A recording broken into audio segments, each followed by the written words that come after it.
Indonesia rasa Kanada, strategi pemain keturunan jadi kunci. Ada yang menarik nih dari omongan pertama Hurtman.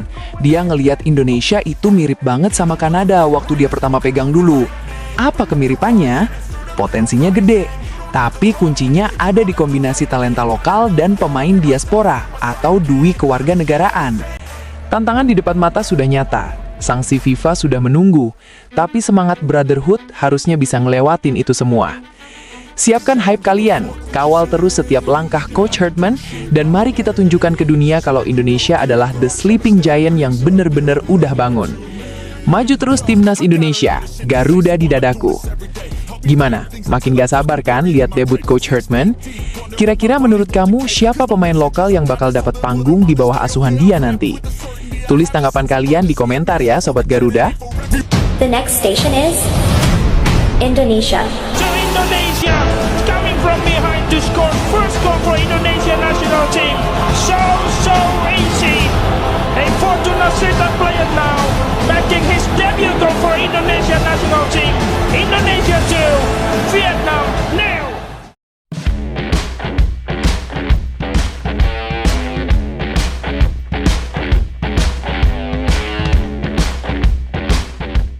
Sabtu sore, 3 Januari 2026, John Hurtman resmi ditunjuk jadi pelatih kepala Timnas Indonesia Senior dan U23. Ini bukan kaleng-kaleng Sobat Garuda. Kita lagi ngomongin pelatih yang pernah ngerasain dinginnya atmosfer Piala Dunia beneran. Gila nggak tuh?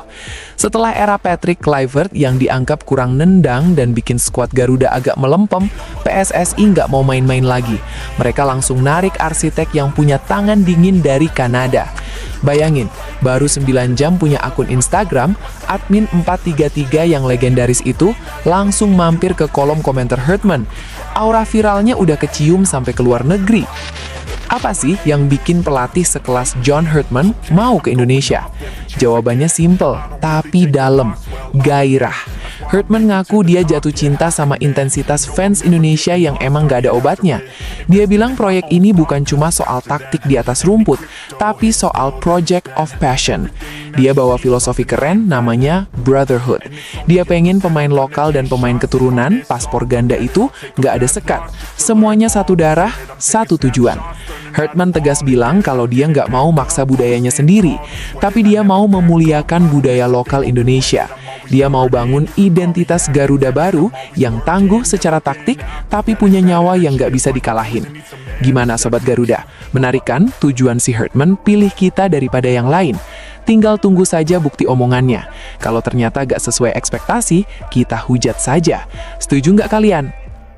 Indonesia rasa Kanada. Strategi pemain keturunan jadi kunci. Ada yang menarik nih dari omongan pertama Hurtman. Dia ngeliat Indonesia itu mirip banget sama Kanada waktu dia pertama pegang dulu. Apa kemiripannya? Potensinya gede.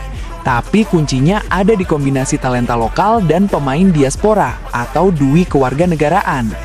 Hurtman memuji langkah PSSI yang udah mulai jemput bola pemain-pemain berpaspor ganda. Menurutnya, ini cara paling cepat buat naikin level tim nasional sambil tetap nanemin nilai-nilai budaya lokal. Dia pengen proses adaptasi ini berjalan natural, makanya dia mau bener-bener belusukan buat paham kebiasaan orang kita. Respect banget, Coach.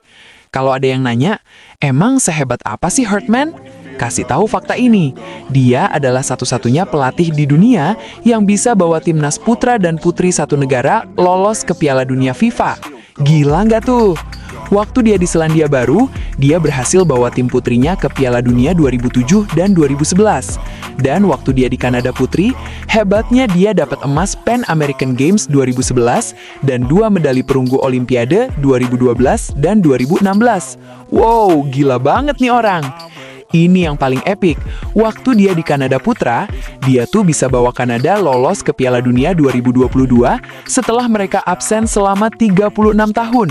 Di sisi lain, ranking FIFA, waktu dia pegang Kanada, ranking mereka melonjak dari 90 ke 33 dunia. Gila, berapa tingkat tuh dia naik?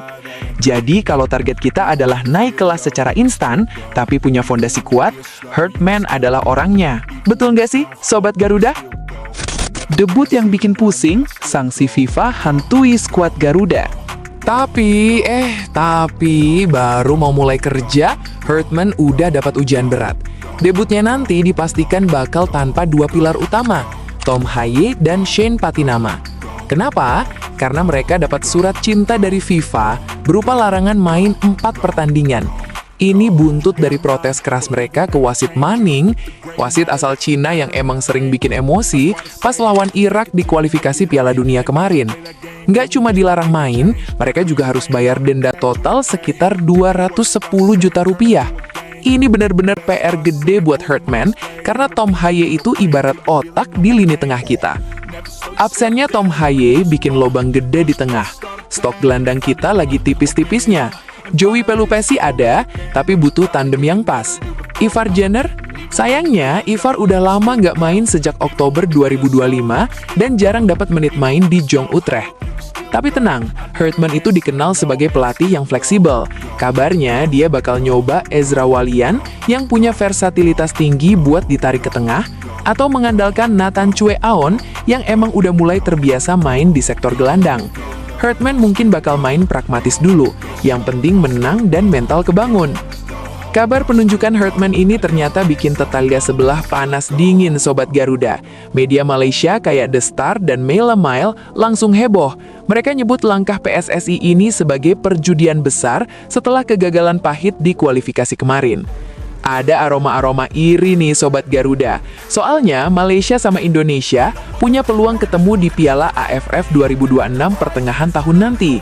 Mereka tahu banget track record Hurtman yang jago ngebangun tim dari nol. Jadi jangan heran kalau mereka mulai rajin mantau perkembangan kita. Stay classy Indonesia. Haha, kalau iri mah disaingi, nggak bikin berita fitnah gitu dong. Sepele banget sih kalian. Meskipun harus kehilangan Tom Haye di awal laga, mentalitas yang dibangun Hurtman diharapkan bisa nutupin lubang itu. Kita semua udah rindu lihat timnas yang mainnya rapi, disiplin, tapi punya api yang menyala-nyala di lapangan. Fenomena John Hurtman ini adalah bukti kalau level ambisi sepak bola Indonesia udah nggak main-main lagi. Kita rekrut pelatih kelas dunia untuk target yang dunia juga. Tantangan di depan mata sudah nyata, sanksi FIFA sudah menunggu, tapi semangat brotherhood harusnya bisa ngelewatin itu semua. Siapkan hype kalian, kawal terus setiap langkah Coach Hurtman, dan mari kita tunjukkan ke dunia kalau Indonesia adalah the sleeping giant yang bener-bener udah bangun. Maju terus timnas Indonesia, Garuda di dadaku. Gimana? Makin gak sabar kan lihat debut Coach Hurtman? Kira-kira menurut kamu siapa pemain lokal yang bakal dapat panggung di bawah asuhan dia nanti? Tulis tanggapan kalian di komentar ya Sobat Garuda.